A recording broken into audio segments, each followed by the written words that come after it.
सिर्फ 2 मिनट इस वीडियो पर रुक जाएं, इंशाल्लाह आपका वक्त ज़ाया नहीं होगा।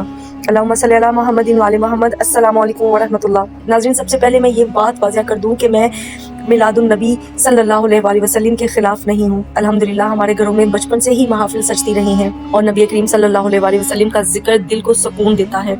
लेकिन नाज़रीन, मैं एक बात अपने दिल से आपके साथ शेयर करना चाहती हूँ कि ये मेरा ज़ाती एहसास है कि हमें अपनी तरजीहात को देखने की ज़रूरत है।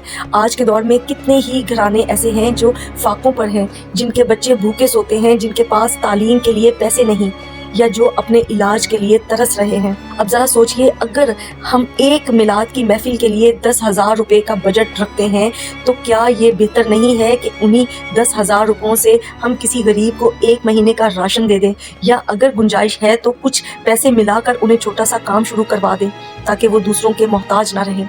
नाज़रीन, नबी करीम सल्लल्लाहु अलैहि वसल्लम ने खुद हमें यही दर्स दिया।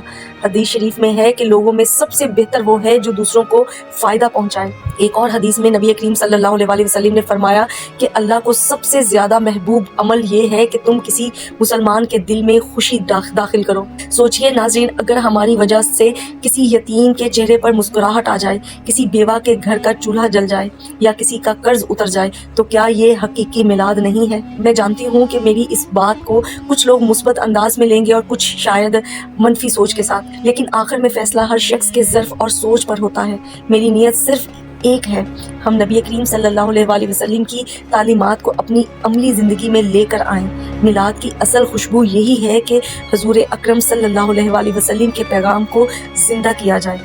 अल्लाहुम्मा सल्ली अला मुहम्मदिन व आले मोहम्मद।